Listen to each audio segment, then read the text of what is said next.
This is an image from a treatise by Uccello on perspective in the 15th century. And it's to say that perspective and the rendering of images from three-dimensional world has been understood very well for a long time. It's a simple algorithm. And what I'd like to talk about today is the opposite to perspective, which is the reconstruction of three-dimensional worlds from images. This is a still from the demo that I gave at TED in 2007. It's work that came about through a collaboration between Microsoft Research and the University of Washington. Originally, this was from a thesis project by Noah Snavely. It's 500 images of Notre Dame, mined from Flickr.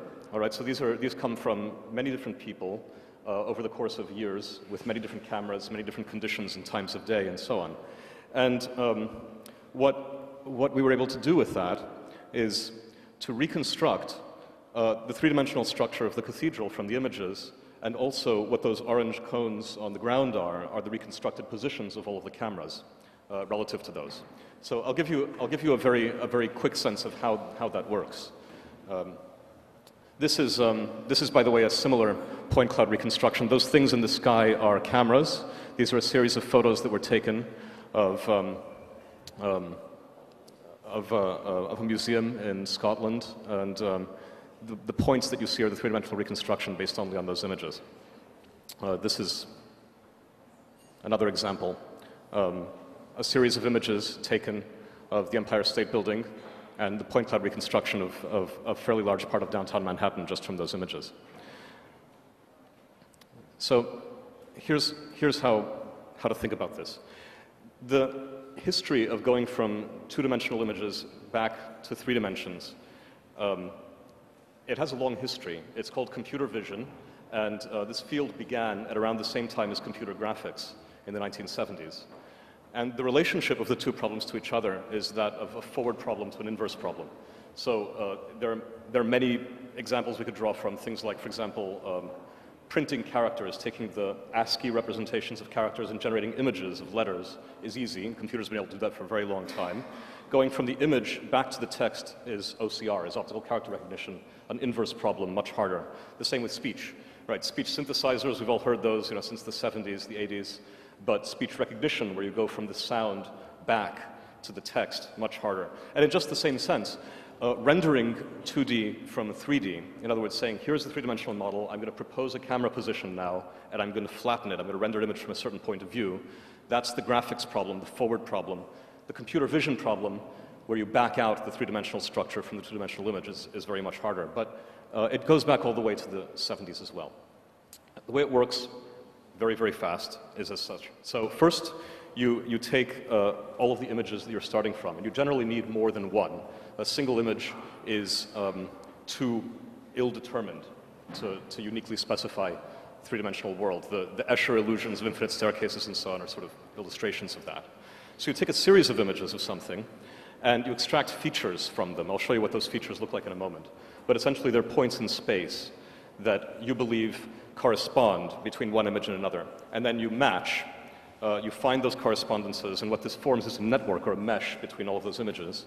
And then once you have that mesh, you just solve a very big system of algebraic equations, and those give you the three-dimensional structure. The points look something like this. These boxes represent points, features in this image. So at the center of each of those boxes is something that looks corner-like, something that looks distinctive in the image. So you take this image, you take another image, you match features across this one and the other one, and then you solve your equations, and you get the kind of three-dimensional models that I just showed for Kelvin Grove Chapel and the Empire State Building. So using those same techniques, in 2008, in August of 2008, we released a service and a program called Photosynth, which, if we had a live internet connection and so on here, I'd demonstrate for you. It's really fun to see it work live. But what we designed it to do was to allow people to take sets of pictures of the same environment or of the same thing and upload them. And while you're uploading them, your computer is working to do that three-dimensional reconstruction. And so what you end up with is both the collection of images and the three-dimensional reconstruction of whatever those images are of. And we conceived of this as a sort of new medium, if you like.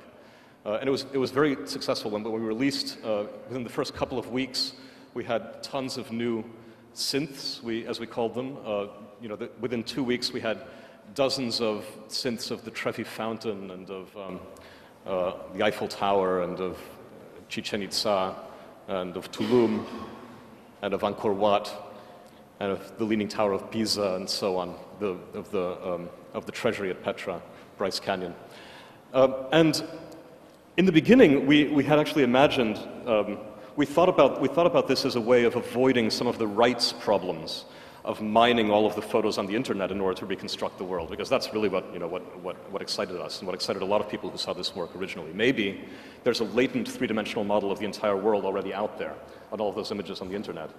Of course, being Microsoft, we didn't want to get into too much trouble by starting to make derivative works out of images that we didn't have the rights to and all this kind of stuff.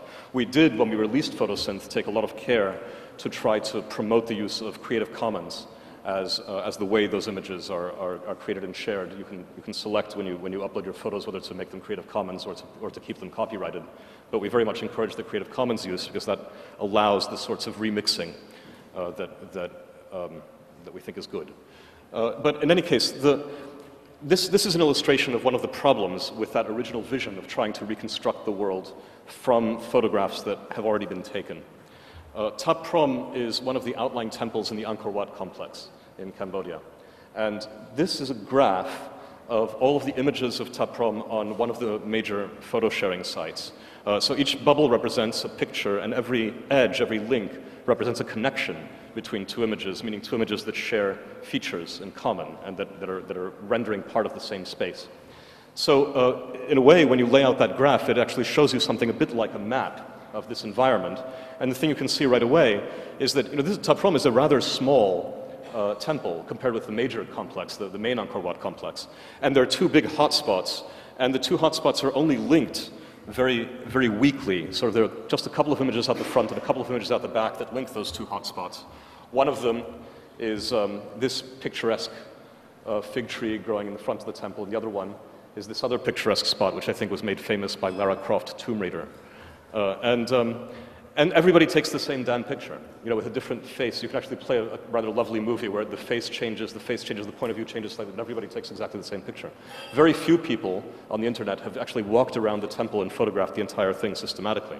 And that's, which is of course an unnatural pattern for ordinary vacation photography, but that's really what you want to do if the goal is to take this particular outlying temple in the Angkor Wat complex and actually build a three-dimensional reconstruction of it in the computer.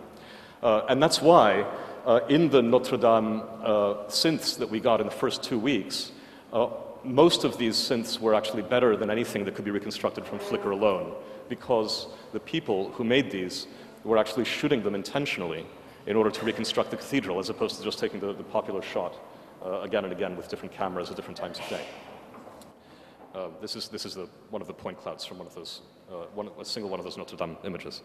Now, the other thing, so I'm very conscious of wanting to go quickly, but I'll say something that, I'll raise one other issue, which I think is what excites me the most about this project, this Photosynth project, construed a little bit more broadly. We're talking about this as read-write world these days.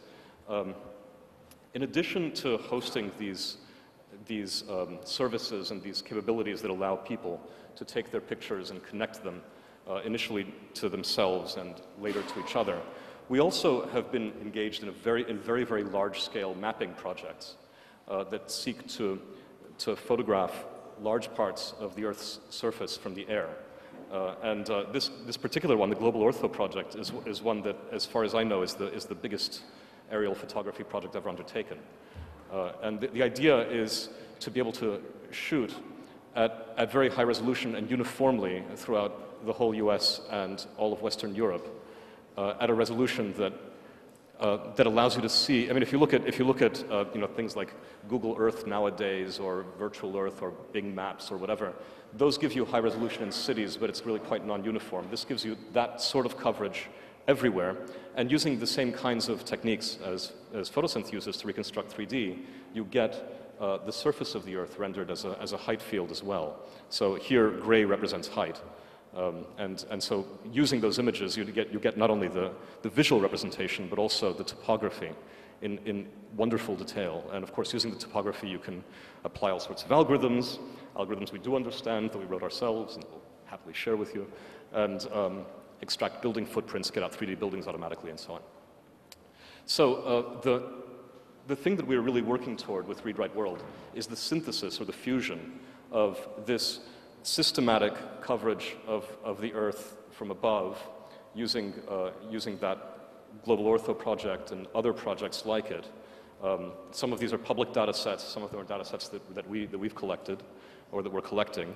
Others are data sets that people submit. These are very interesting because we expected that synths would always be taken from the ground. It turns out that many synths are actually taken from the air, which we really didn't expect. This is an entire peninsula in Croatia, in Primosten, synthed at much higher resolution than we have in the map. And this guy appears to have taken these shots out of a Cessna plane, and he took them at much higher resolution than we're allowed to, actually. It's people who will violate their own privacy, not Microsoft who will do it in the end. We've also released panorama applications for phones that let you capture entire environments with the phone. I'll skip this part. But the goal of all of this is to create a medium. This is the rise in the number of panoramas. We just released the panorama application in April of this year, and it's been very, very popular so far. People are contributing these panoramas from all over the world. Our goal is to take all of that aerial imagery, our own ground-based imagery like this, the photos that people are sharing in public, making publicly visible, and using these photosynth-like techniques to connect all of those things together into a giant graph, which we think about as the Read-Write World graph, and which we think about as a commons or a collective work, in which individual nodes might have different kinds of ownership or rights structures. Some of them may be copyrighted by particular people, some may be owned by particular companies, and so on. But all of those links and connections are collective metadata and can be followed by anybody, contributed to, read from, written to by anybody. And we think that this particular capability, it's just the physical world. It's not about people, it's not about revolutions, it's not about social movements. It's just a rendition of the physical world, but a sort of digital mirror of it. We think that this is an infrastructural element to making what we've always thought of as being cyberspace actually real, instead of just the metaphor that it is today. Thanks very much. I'll end there.